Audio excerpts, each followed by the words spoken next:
하나님 말씀 보겠습니다. 하나님 말씀은 시편 22편 3절입니다.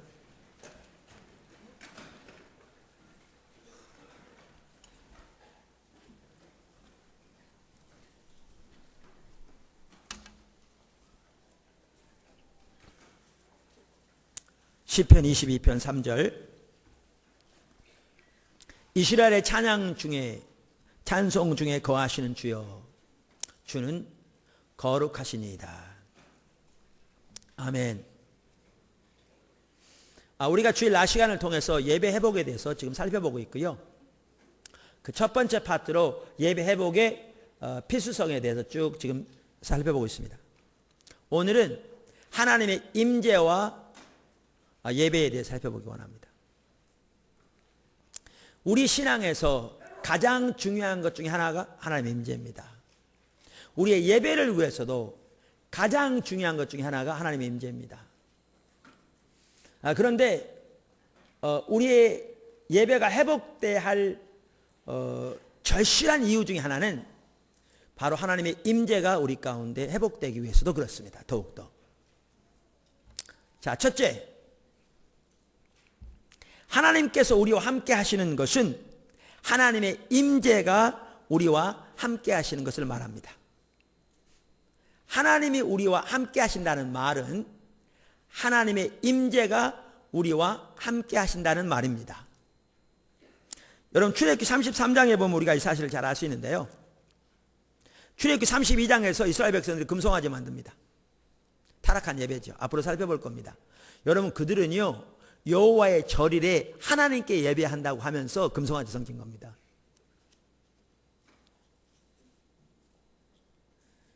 그러면서 그 금송아지에게 이것이 우리를 애굽에서 인도해낸 신이라고, 그러면서 이방 종교의 방식대로 술 취하고 방탕하고 뛰놀고 이것을 하나님께 드리는 예배라고 드리는 그런 타락한 예배. 하나님이 분노하시죠. 그들을 멸하시고자 하셨습니다. 그런데 모세가 이스라엘 백성들을 위해서 간구했고 그 모세의 기도를 들어 하나님 분노를 돌이키시죠. 그런데 33장에 보면 하나님께서 뭐라고 그러시냐면 모세에게 내가 아브라함과 이삭과 야곱에게 맹세한 대로 저 가나안 땅 주겠다. 내가 내 천사를 앞서 보내어 그로 하여금 7 족속을 몰아내게 함으로 너희로 그 땅을 차지하게 하겠다. 그런데 나는 너희와 함께 안 가겠다. 이렇게 말씀하시거든요. 3절에 이렇게 말하죠. 나는 너희와 함께 올라가지 아니하리라. 자, 그런데 이제 우리가 잘 아는 대로 모세가 하나님 앞에 올라가서 하나님의 얼굴을 간절히 구합니다. 그랬더니 그 14절에 보면 이렇게 나와 있어요. 여호와께서 이르시되 내가 친히 가리라. 내가 너를 쉬게 하리라. 그러니까 아까 어떻게 하겠다고요? 안 가시겠다고 그랬다가 지금 어떻게 하시겠다고요? 가시겠다고요. 근데 여기에 보면 한 가지 중요한 게 있어요. 내가 친히 가리라 그랬거든요. 근데 원래 히브리어 원어를 보면 내가 친히 가리라 이 말은 내 얼굴이 너희 앞에 행하리라 이렇게 돼 있어요.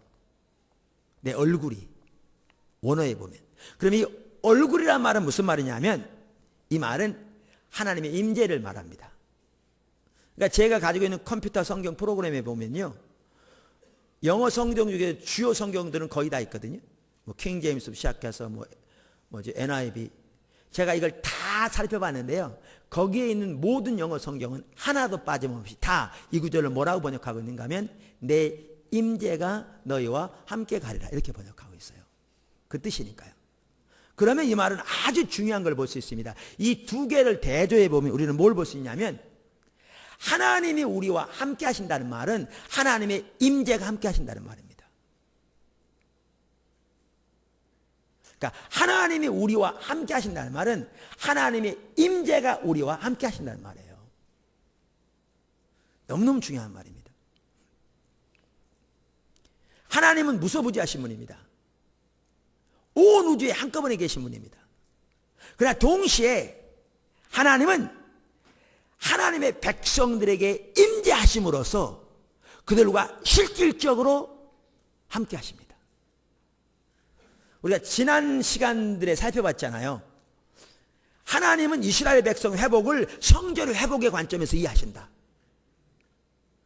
이스라엘 백성들이 바벨론 포로에서 돌아온 지가 20년이 되었는데도 성전이 완성되지 않았을 때 성경은 아직도 저들이 폐허 가운데 있고 하나님의 은혜가 거쳐있는 상태로 이해하고 있다. 성경은.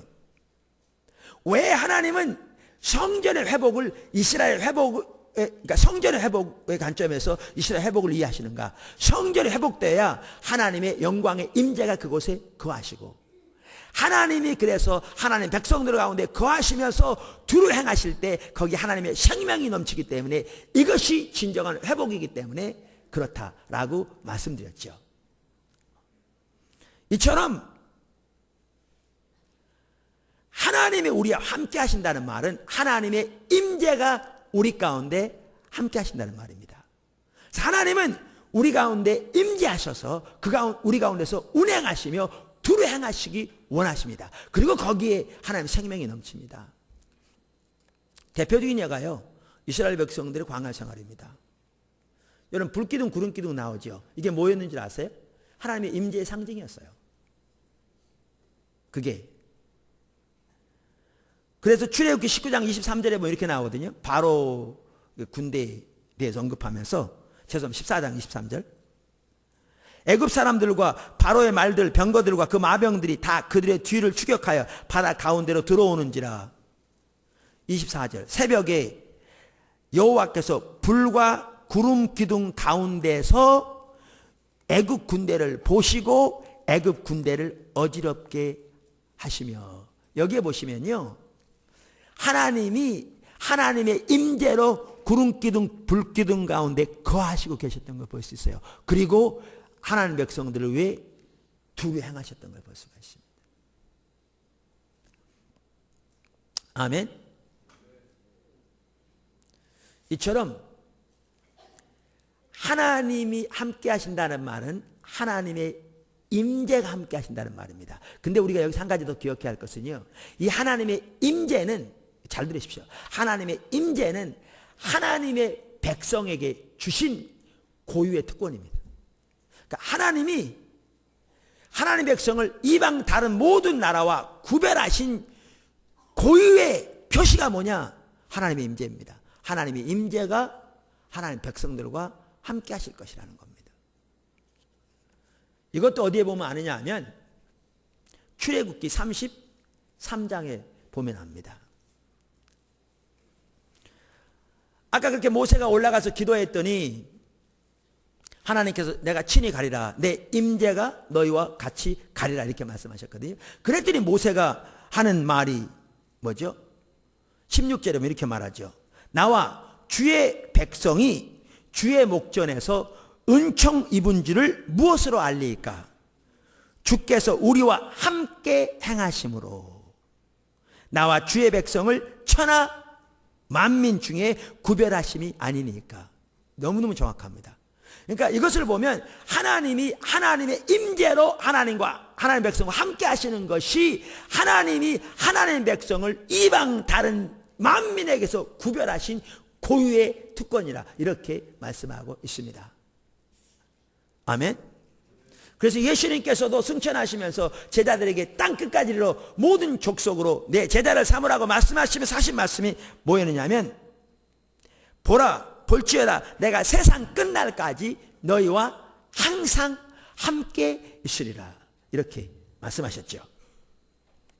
할렐루야.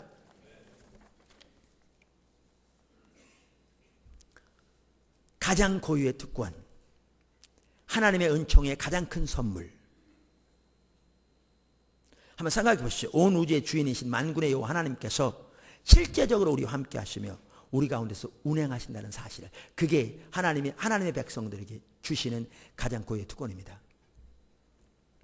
그리고 지난번에 살펴본 대로 바로 그것이 가능하게 하기 위해서 예수님이 십자가에 못 박혀 돌아가시고 부활하시고 승천하사 성령을 우리 가운데 보내셨다, 이렇게 말씀하고 있습니다.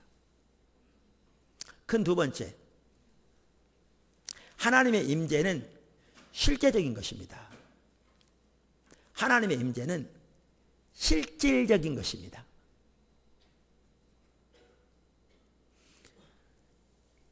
이처럼 하나님의 임재가 중요한데요, 예수 믿는 사람들 중에서도 너무나 적지 않은 사람들에게 있어서 하나님의 임재는 그저 교리에 불과합니다. 그리고 교리의 고백에 불과해요. 무슨 말이냐? 마태복음 18장 20절에 보면 이렇게 나와 있잖아요. 두세 사람이 내 이름으로 모인 곳에는 나도 그들 중에 있느니라. 임재를 말씀하신 거거든요. 그러면서 오늘날 많은 사람들이 뭐라고 그러니까 이렇게 말해요. 성경에 예수님께서 약속하지 않았느냐, 우리가 지금 예수님의 이름으로 모였다, 그리고 두세 사람이 사이에 모였지 않았느냐, 그러니까 우리는 주님이 여기 계실 줄 믿는다. 우리가 두세 사람 이상이 예수님의 이름으로 모였으니 주님이 여기 함께 계실 줄을 믿습니다. 이러한 그저 교리의 고백에 불과하다는 거예요. 너무나 많은 사람들에게 하나님의 임재가. 그러나 여러분, 하나님의 임재는 단순히 교리적인 것이 아닙니다. 하나님의 임재는 실제적인 겁니다. 이걸 반드시 기억해야 합니다. 우리의 신앙과 우리의 예배가 올바로 되려면 반드시 이것을 기억해야 합니다. 하나님의 임재는 실제적인 겁니다. 하나님의 임재를 하나님의 사람들이 인식할 수 있어야 한다, 그 말입니다. 다른 말로 하면 의식할 수 있어야 한다, 그 말이죠. 의식할 수 있는 거라, 그 말입니다. 실질적인 것이라, 그 말이죠. 로이드 존스 목사님, 그의 부흥책에서 하나님의 부흥이 임하면 사람들이 하나님의 임재를 인식하는 일이 있다, 이렇게 말합니다. 부흥은 다른 게 아니고요, 하나님의 영광 임재로 임하신 겁니다. 이게 강하게 임하는 거죠. 그래서 그의 책 부흥에 보면 이렇게 말합니다. 진실로 첫 번째 요점은 교회가 하나님의 임재를 의식하게 되고, 의식하는 일이 의식하게 되고 자기들 가운데에 그 능력을 의식하게 된다는 것입니다. 중략, 능력과 임재를 의식하는 일이 있습니다. 몇줄 띄고, 그들이 언제나 의식하는 것은 자기들 가운데 영광스러운 하나님의 임재를 갑작스럽게 의식하게 된다는 것입니다. 근데 이것은 부흥 때만이 아닙니다. 우리의 예배가 회복되어지면, 우리의 신앙이 회복되어지면, 우리의 삶 가운데, 우리의 예배 가운데 당연히 의식되고 인식돼야 할 것들입니다. 그러니까 인식돼야 할 것입니다. 하나님의 임재는. 여러분 A.W. 토저라고 아시죠? 선지자적인 사람이었는데요, 그분도 예배 회복에 관한 부분에서 이렇게 얘기했어요. 하나님의 임재는 기독교의 핵심 진리이다. 기독교의 메시지의 핵심은, 기독교의 메시지의 핵심에 계신 하나님은 그분의 구속받은 자녀들이 그분의 임재를 명확히 의식하기 원하시는 하나님이시다. 그러나 안타깝게도 현재 유행하는 기독교는 그분의 임재를 단지 이론으로만 알고 있다. 따라서 그분의 임재가 현재의 신자들에게서 실현될 수 있다는 그들만의 특권을 강조하지도 않고, 이게 그들만의 특권인데 강조하지도 않고, 우리의 영적 지혜가 하나님의 면전에 있다고 말로만 가르칠 뿐 그분의 임재를 체험해야 할 필요성에 대해서는 침묵한다, 이렇게 말합니다.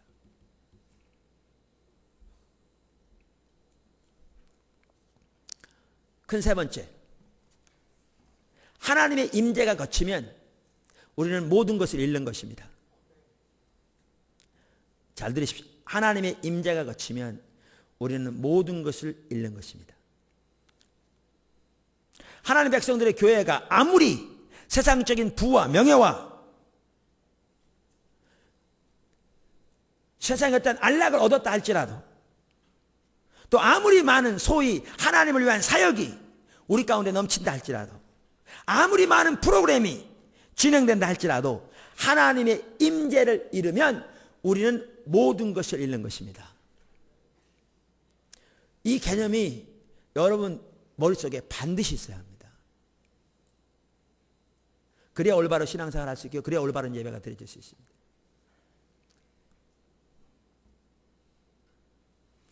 하나님의 임재가 우리에게서 거치면 하나님의 생명이 거칩니다. 그럼 우리에게 남는 건 뭐밖에 안 남냐? 종교적인 모양과 의식과 건물 등과 건물 프로그램 등과 같은 외부적인 것만 남습니다. 다시 말하면 껍데기만 남습니다. 그 아래 작은 첫 번째, 하나님의 임재가 거칠 수 있습니다. 하나님의 임재가 거칠 수 있습니다.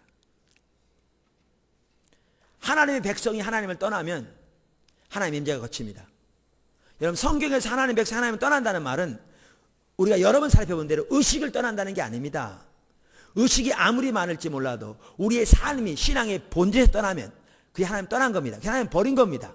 그러니까 인격체신 하나님을 알고 그분을 존재를 다해 사랑하며 하나님의 주권적인 통치 아래 거하며 하나님 중심적인 삶을 살며 하나님의 길을 따라 행하는 그러한 삶에서 떠나면 그게 하나님을 떠난 겁니다.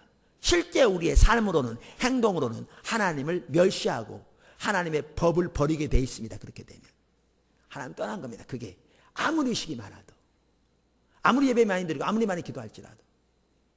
근데 이렇게 하나님을 떠나면 하나님도 우리를 버리십니다. 성경에 너희가 나를 버리면 나도 너희를 버리라고 하셨거든요. 하나님 우리를 버린다는 말은 하나님의 임재가 거친다는 말입니다. 하나님의 임재가 거친다는 말입니다. 우리는 신구약 모두에서 이 부분을 잘 볼 수 있습니다. 구약의 예는 에스겔서죠. 여러분, 에스겔서 10장과 11장을 여러분 나중에 집에 가서 보시면요, 지성소 안에 있던 하나님의 영광의 임재가 지성소를 떠나 성전 문지방으로, 성진 문지방에서 예루살렘 동문으로, 예루살렘 동문에서 성읍 동쪽 산으로 떠나는 내용이 기록되어 있습니다.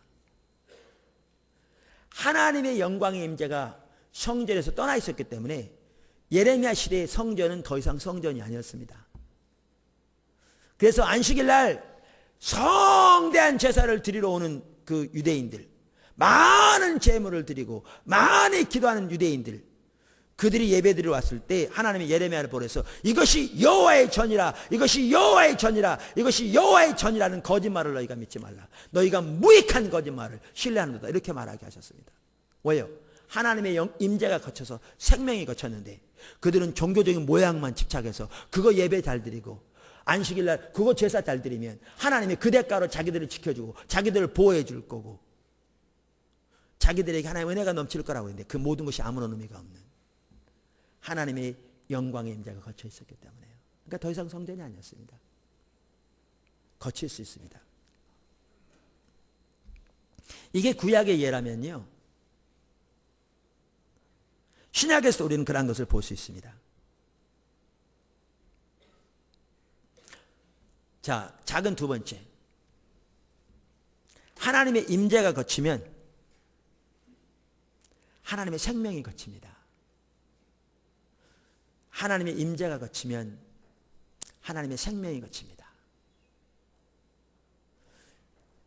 하나님이 이스라엘의 회복을 성전의 회복의 관점에서 보시는 이유가 성전이 회복되어야 하나님의 영광의 임재로 거기에 임하셔서 운행하시고 그래야 하나님의 생명이 넘치기 때문이라니까요. 그래서 이 임재가 거치면 하나님의 생명이 거칩니다. 하나님의 임재가 거쳐서 생명이 거친 신학적인 대표적인 예는 라오디게아 교회입니다. 요한계시록 3장에 보면 예수님께서 7교회에 편지하죠. 성령을 통해. 그 중에 하나가 누구에게 편지해요? 라오디게아 교회에게. 그러면서 17절에 보면 17절이 아니고요, 20절에 보면 예수님이 어디 계셨어요? 내가 문 밖에 서서 두드리노니 누구든지 내 음성을 듣고 그 문을 열면 나는 그에게로 들어가 그로 더불어 먹고 그는 나로 더불어 먹으리라 그랬어요. 우리는 전도할 때 이 구절을 많이 씁니다. 예수님이 당신의 문 밖에 두드리고 계십니다. 마음의 문을 여십시오. 주님이 들어오실 겁니다.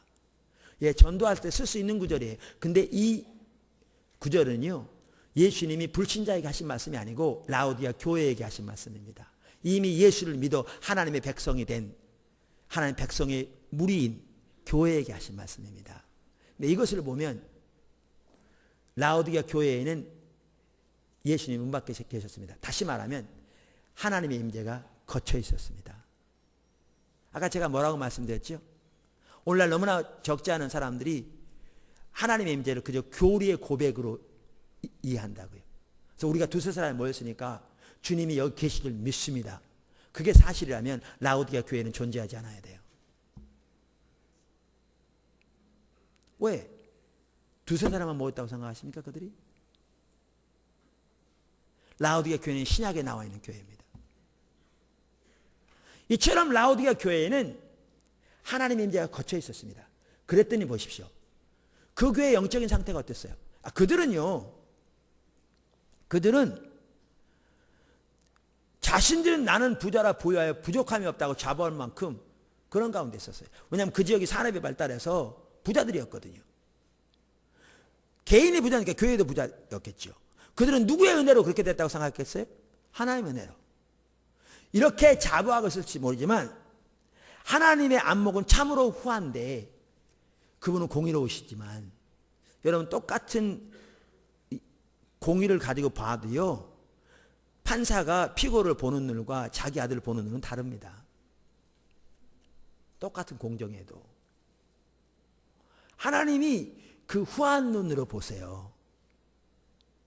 공의로우시지만 동시에. 근데 그런 눈으로 봐도 칭찬할 말이 없는 교회, 할 수 없는 교회가 라오디게아 교회였습니다.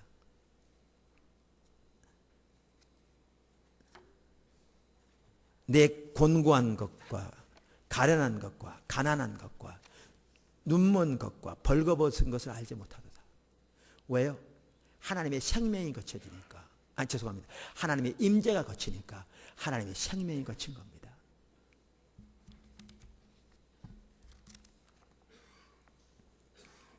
제가 지난번에도 약간 언급했습니다만 제가 언급했더니 누가 이걸 보내줬어요. 우리나라 교계 리더 중에 한 분이죠. 지금은 원로 목사신데 그분이 기독교 잡지에 인터뷰한 2009년 12월 30일 며칠 되지도 않았죠. 그 내용을 이렇게 누가 보내줘서 제가 보니까 그분이 이렇게 말했더라고요. 우리나라 한국 교회 상태에 대해서 말하면서 본인이 보는 바대로. 그러니까 평생을 목회해 왔는데 그 교회도 대단히 큰 교회인데 한국 교회 리더 중에 한 명인데 자신이 목회를 떠나 돌아보니까 우리 상태가 더욱더 보이더라고 말하면서 한 얘기입니다. 사람의 힘으로 프로그램을 가지고는 도무지 대안이 없는 상황이다. 비정상적인 낙관주의가 판치는 상황이라 걷잡지 못할 것이다. 이런 흐름을 타고 기독교 스타도 나올 것이다. 긍정의 복음을 강조하는 사람의 글이 아무런 비판 없이 나오는 것도 문제고 그 흐름이 한국교회를 주도하는 쪽에서 비롯되는 것도 안타깝다. 그러니까 어쩔 도리가 없는 것이다. 분별력을 잃었다. 이런 시대를 구원하려면 나부터 지도자들이 십자가를 지고 정도를 걷기 위해 생명을 걸어야 하는데 그럴 용기가 없다. 나부터 없다. 그러면서 이렇게 말합니다. 교회가 형식만 남았고 프로그램만 남았지 사실은 생명력이 많이 떨어진 상황이다. 떨어진 정도가 아니에요. 그러니까 자녀들에게까지 아까 광고 시간에 이런 것처럼 포기하고 있는 상태인. 그러면서 어느 날은 되겠지. 왜 그런 줄 아십니까? 하나님의 교회에 하나님의 임재가 거쳐서 그렇습니다. 하나님의 임재는 하나님의 교회와 백성에게 주신 하나님의 고유의 특권인데 하나님의 백성들이 하나님을 떠난 거로 하나님의 임재가 거치기 때문에 하나님의 생명이 거쳐 있는 겁니다. 생명 그 자체가 고갈되어 있는 겁니다. 작은 세 번째, 하나님의 사람들은, 그러니까 참다운 하나님의, 죄송합니다.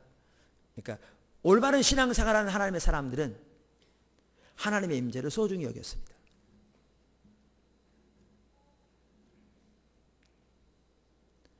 우리 가운데서 하나님의 생명이 거치면 우리는 껍데기만 남는다니까요. 아무런 쓸모없는 모양만 남는다고. 한마디로 모든 것을 잃게 된다고요. 그래서 하나님과 동행했던 하나님의 사람들은 그 사실을 알기 때문에 하나님의 임재를 무엇보다 소중히 여겼습니다. 여러분이 올바른 신앙생활을 하려면, 포도나무 교회가 올바른 교회가 되려면 이 자세가 반드시 필요합니다. 우리는 이것을 모세의 삶에서도 볼 수 있습니다. 출애굽기 33장 역시 너무나 중요한 구절입니다. 사실은 하나님이 안 가시겠다고 그랬잖아요. 아까 살펴본 것처럼. 근데 모세가 하나님 얼굴을 구하죠. 근데 하나님 가시겠다고 그러세요. 하나님 임재를 함께 하시겠다고. 그런데 15절에 뭐라고 그런 줄 아십니까? 모세가 여호와께 아뢰되 주께서 친히 아니 가시려거든. 이 말은 주의 임재가 함께 가지 아니라 하시려거든. 우리를 이곳에서 올려보내지 마옵소서. 여러분, 하나님이 약속한 것은요, 적과 그리는 가나안 땅이었습니다. 그 당시에.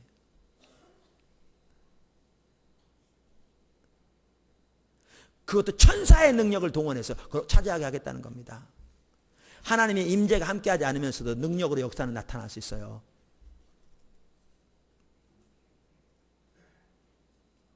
여러분, 그들은요, 날마다 먹고 산 게 이슬 같은 게 굳어가지고 과자 부시러기처럼 된 오늘날 시리얼 같은 그만 먹고 살았습니다. 밤낮으로 하루 세끼 날마다 물하고. 그러니까 그들이 부추를 먹고 싶네, 마늘을 먹고 싶네, 고기를 먹고 싶네, 이해가 갑니다. 그들 샤워하면 제대로 못했을 겁니다. 그들은 텐트에서 자랐습니다. 여러분, 사막은 낮에는 너무너무 덥습니다. 구름 기둥 때문에 견딜만 했지만 그들은 진짜 힘들었을 겁니다. 겨울에는요, 혹한입니다. 겨울이 아니라 밤에는. 불기둥 때문에 견딜만 했을지 뭐냐, 그들의 삶의 여건은 절대로 살만한 것이 못 됐습니다. 근데 하나님이 그 엄청난 적과 꿀이르는 가나안 땅, 나중에 정탐꾼을 보내놓고 보니까 포도 한 송이를 장정 2명이 메고 올 만큼 풍요로운 땅, 그 당시. 그리고 그 엄청난 청사의 능력, 그러나 하나님이 안 가시겠다고 그랬을 때 모세는 주님의 임재가 함께 안 가시려거든 우리를 여기 사막 가운데 두세요라고 요청했습니다. 이만큼 하나님의 사람들은 하나님의 임재를 소중히 여겼습니다. 왜냐하면 하나님의 임재를 잃으면 모든 것을 잃는 것과 똑같은 것을 알았기 때문에 그렇습니다.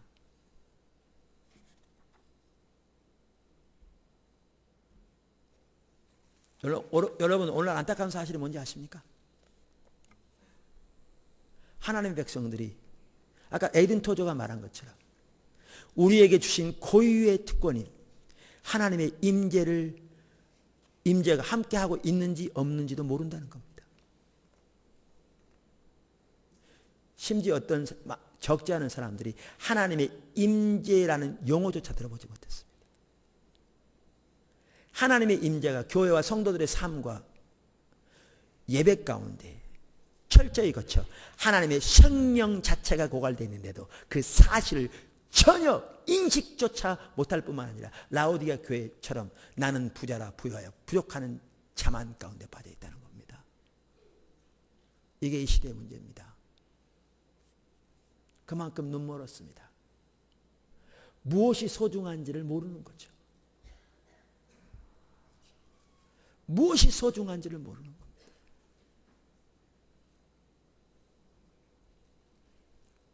네 번째, 하나님의 얼굴을 구하는 곳에 하나님의 임재가 함께 하십니다.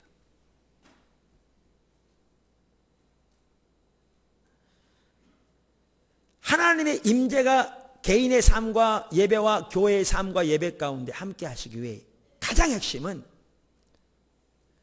하나님의 백성들이 하나님의 얼굴을 구하는 삶을 사는 것입니다. 이 부분도 우리는 출애굽기 33장에서 잘 볼 수 있습니다. 하나님께서 함께 안 가시겠다고 그랬거든요. 그때 모세가 하나님 앞에 올라가서 기도한 내용이 그거였죠. 하나님이 전에 저에게 말씀하시기를 저를 이름으로 안다고 하셨고 제가 하나님 앞에 은총을 입었다고 하셨사온데 정말 제가 하나님 앞에 은총을 입었사오면 구하오니 주의 길을 제게 보이사 주를 제게 알리시고 주의 은총을 입게 하소서. 그 당시 이스라엘 백성들은요, 자기 처지와 자기 필요와 자기 목표와 목적을 따라 하나님의 도움과 능력의 손길만 구했습니다. 그리고 그들은 하나님이 능력으로 역사해서 자기 필요가 채워지면 그것은 좋겠습니다. 그런데 모세는 그렇지 않았습니다. 모세는 하나님 그분 자신이 가장 소중했습니다. 그래서 하나님의 의중과 의도가 무엇인지를 알기를 원했고 그 가운데 함께 있으므로 하나님을 더욱더 알기를 원하고 하나님의 길을 알아 그 가운데 행하기를 열망했습니다. 왜? 하나님 그분이 가장 소중하기 때문에 그렇습니다. 그리고 지속적으로 하나님이 기뻐하시는 그 자리에 머물러 있기를 열망했습니다. 왜냐하면 모세 같은 경우에는 하나님이 그를 더 이상 기뻐하지 않는다면 그는 자기 목숨이 있는 것보다 그것이 더 치명적으로 여겨졌기 때문에 그렇습니다. 이렇게 모세는 단순히 자기 필요와 목적과 목표를 위해 하나님의 도움의 손길을 구하는 하나님의 손을 구하는 삶이 아니라 하나님 그분 자신을 구하는 그분을 알기를 구하는 그분과 함께 있기를 구하는 그분의 길을 알아 그 가운데 행하여 주님이 기뻐하신 자리에 머물기를 원하는 하나님의 얼굴을 구하는 삶을 살았습니다.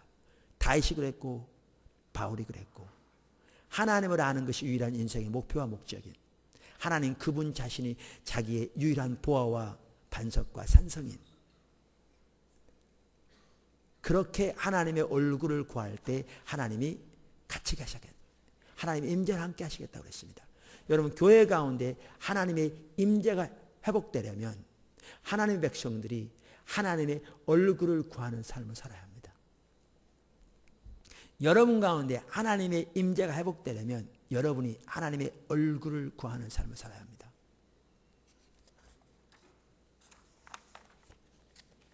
그런데 오늘날 일본 목회자들이나 성도들, 교회 지도자들 가운데서는 교회 가운데 하나님의 생명과 임재가 거친 건지 알아요.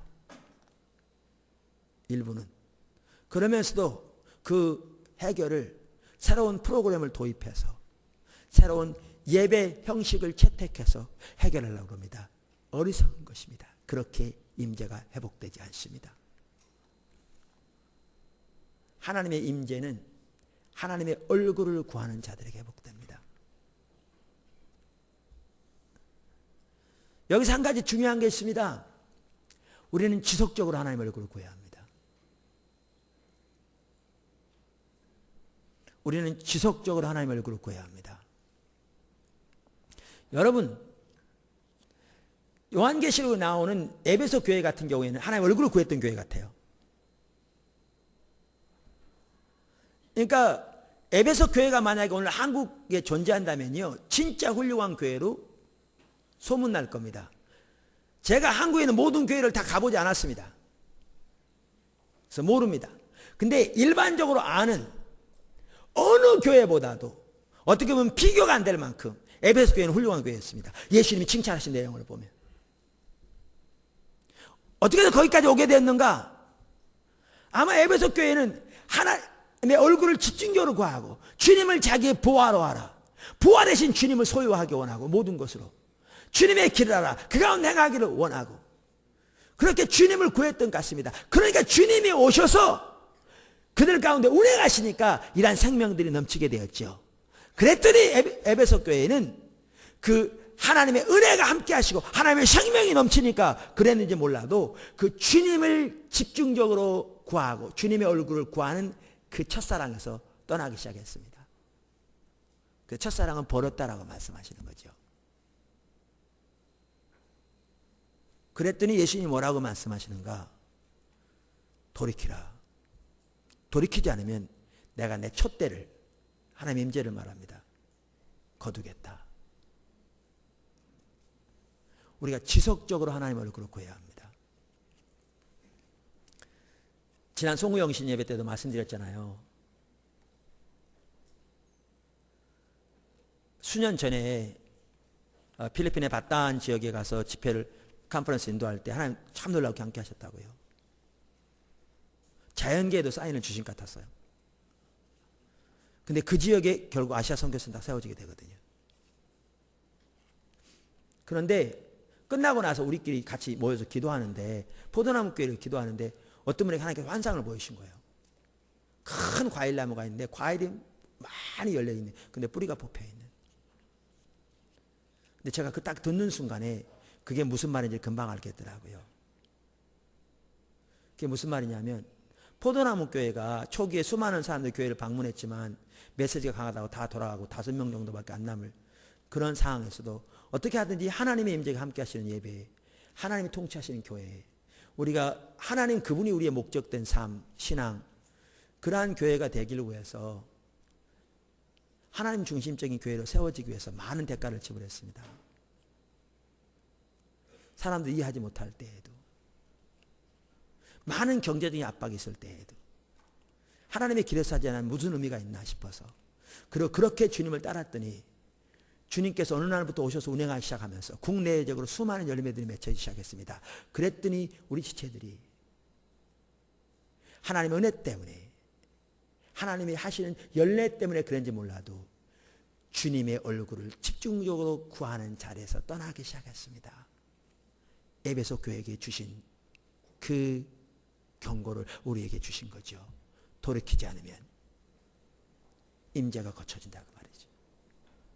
그러면 뽑힌 과일나무처럼 당분간은 과일이 있을지 모르지만 심겨지지 않으면 그 열매는 말라지고 말 것인 텐데요. 그래서 우리가 2010년에 들어오면서부터 계속해서 우리가 말하는 바와 같이 다시 시작하자. 삶의 관점에서. 그리고 우선적으로 주님을 찾자라고 말하고 있는 거죠. 지속적으로 주님의 얼굴을 구하는 삶이 되어야 합니다. 그러면 하나님의 영광의 임재가 머물러 계시면요, 일은 주님이 하실 겁니다. 그분의 임재가 하세요. 그분의 기름 부음이 하신다니까요.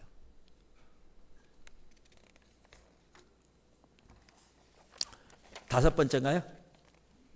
큰 다섯 번째. 참된 예배와 하나님의 임재는 깊은 연관을 가지고 있습니다. 참된 예배와 하나님의 임재는 깊이 연관되어 있습니다. 그러니까 두 가지 면에서 그렇습니다. 첫째는 예배가 참된 예배가 되기 위해서는 하나님의 임재가 필수입니다. 여러분, 아까 제가 에이든 토저의 그 글을 읽었어요.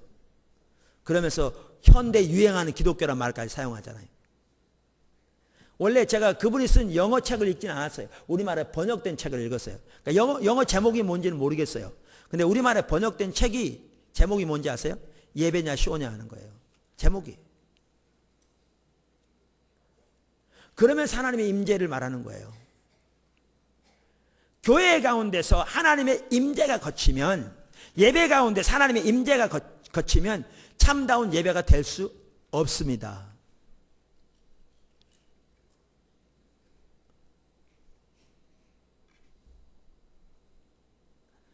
우리의 예배의 한 가지 필수적인 요소는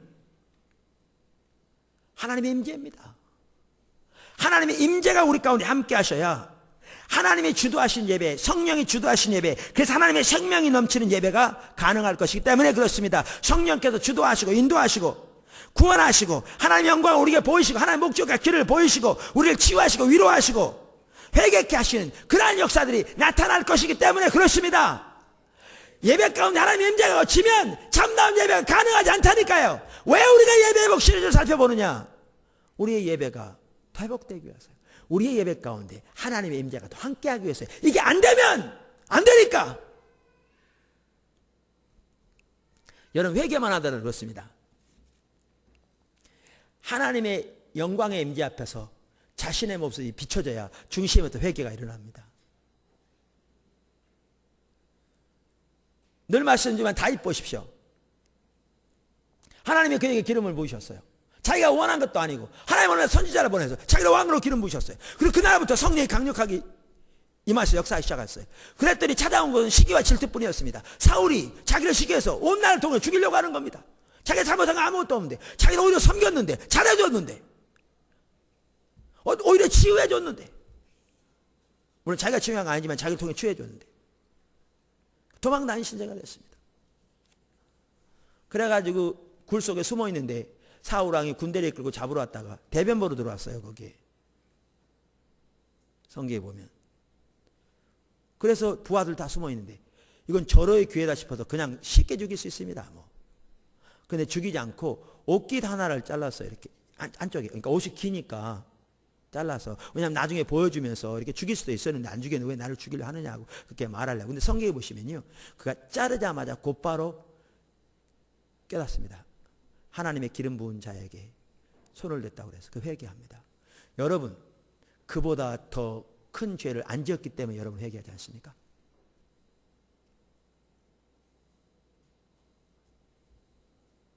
오늘날 그런 정도는 죄로도 여기지 않고 그거와는 비교도 안 될 만큼 엄청난 하나님과의 관계에서, 사람과의 관계에서, 윤리적인 것뿐만 아니라 관계적인 것뿐만 아니라 불순종의 차원에서, 불신의 차원에서 엄청난 죄를 지으면서도 왜 회개가 안 일어납니까? 심지어 예배로 나오면서도 왜 회개가 안 일어납니까? 예배 가운데서 하나님의 영광의 임재가 임하시고 그 앞에 비춰진 자신의 모습이 안 보이기 때문에 그렇습니다. 하나님의 임재가 함께하지 않으면 진정한 회개를 하지 않습니다. 표면적인 그 입술로 하는 몇 가지 생각나는 이건 했을지 몰라도 하나님의 임재 앞에 나타나지 않으면 진정 회개하지 않습니다.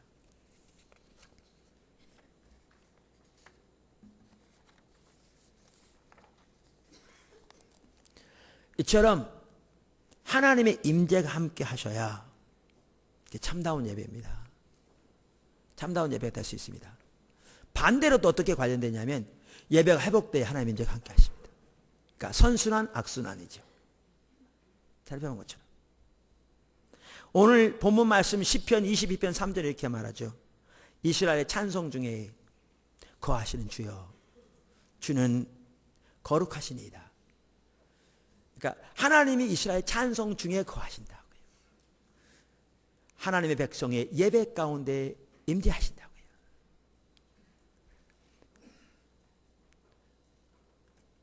우리의 예배가 더 회복되어서 지금도 함께 하시고 너무나 귀하지만 우리의 예배 가운데 하나님의 영광의 임재가 더 함께 하심으로 우리의 예배 가운데 마음껏 운행하시고 우리를 통치하시는 그런 예배가 되기를 여러분 모두가 저와 함께 같이 추구하고 기도하고 열망해야 될 줄로 믿습니다.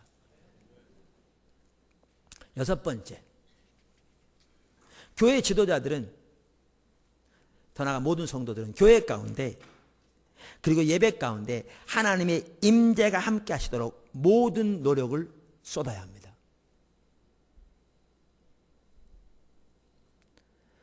교회 지도자들과 성도들은 교회 가운데, 예배 가운데 하나님의 임재가 함께 하도록 모든 노력을 쏟아야 합니다.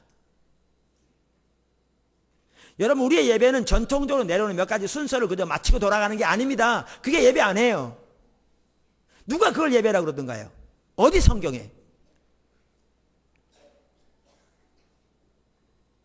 하나님께서 우리의 예배 가운데 임재하시고 하나님의 백성들을 만나주신 일이 없으면 우리의 예배는 껍데기뿐입니다. 그러므로 교회 지도자들은 물론 모든 지체들은 교회 예배 가운데 하나님의 임재가 함께 하시도록 온 힘을 기울여야 합니다. 하나님의 임재가 함께하지 않으면 절대로 그냥 넘어가서는 안 됩니다. 애통하며 주님의 은혜를 구하며 절망하는 가운데 주님을 찾고 하나님의 임재가 우리 가운데 함께 하실 때까지 주님을 구해야죠.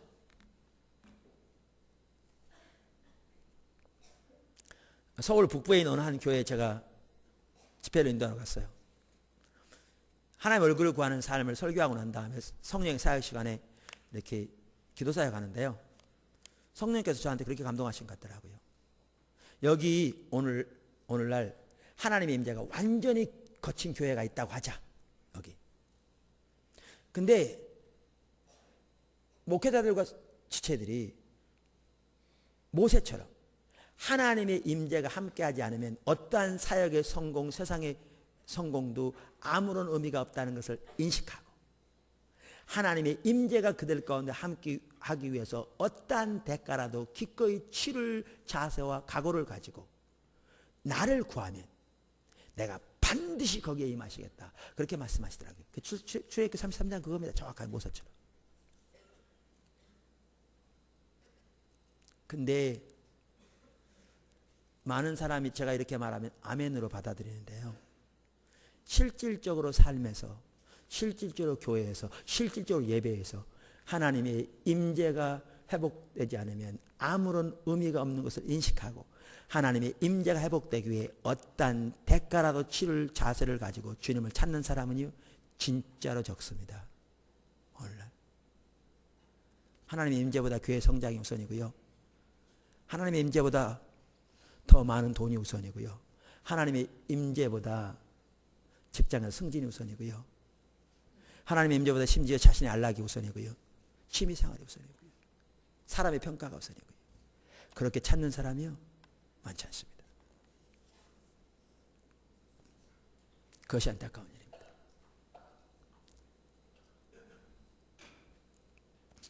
하나님께서 저 같은 경우에 하나님의 임재를 거두심으로 이렇게 가르치셨던 일들이 있어요. 포도나무 교회가 지금 15년째 돼가잖아요. 금년 2010년 부활주일이 15주년 되는 해입니다. 15살 먹습니다. 포도나무 교회 이상하게 5년마다 하나님이 특별한 일을 하셨어요. 개척하고 5년 만에 지하 전체 넓은 지하를 사게 하셨고요. 10년째 되는 해 이 건물을 지어서 이사 오게 하셨어요. 금년에 하나님께서 뭐 하실지 기대가 됩니다. 근데 15년 오도록 하나님이 그런 일을 하신 적이 몇 번 있는데요. 예배 시간 하나님의 임재를 거두시는 거죠. 여러분 저는 찬양 경배활동 예배 드릴 때도요. 얼마나 많은 사람이 왔나 또 찬양팀이 얼마나 노래를 잘하나 저는 여기에 초점이 있지 않습니다. 아무리 예배가 화려하고 아무리 사람들이 많이 왔어도 거기 하나님의 임재가 함께하지 않으면 그건 아무런 의미가 없거든요. 여러분은 그렇게 예배 드리십니까?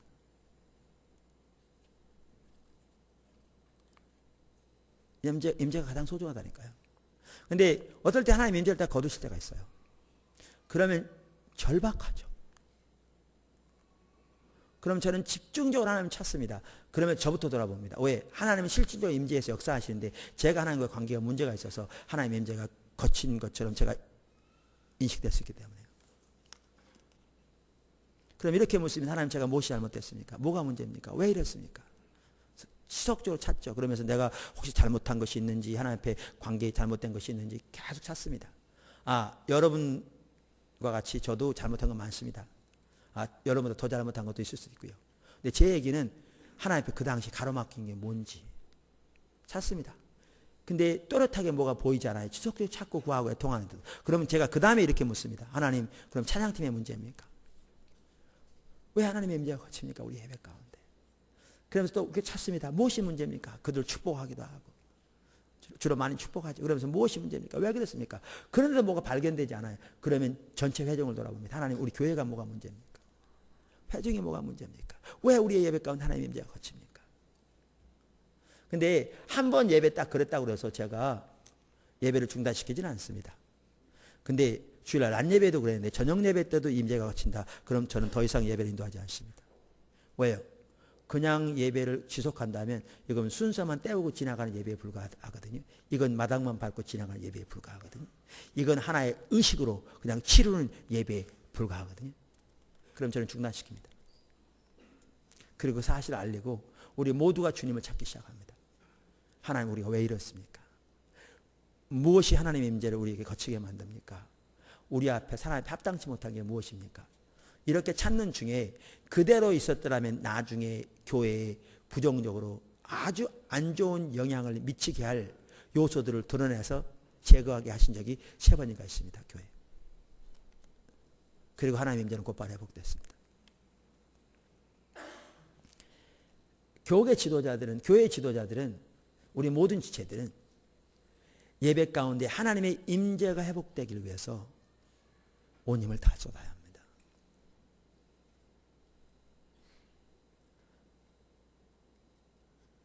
하나님의 임재, 우리 신앙의 핵심입니다. 여러분 보세요. 오늘 여러분이 여러분의 신앙과 여러분이 드리는 예배를 점검해 볼 수 있는 한 가지 테스트가 뭐냐? 여러분의 삶 속에 여러분의 예배 가운데 하나님의 임재가 함께 하냐는 겁니다. 여러분은 여러분과 함께 하시는 하나님의 임재를 인식하느냐는 겁니다.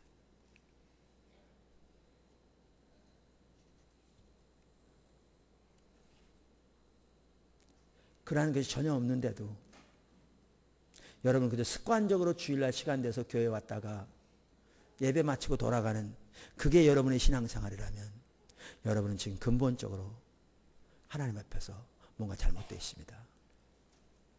그냥 머물러 있어서는 안 됩니다.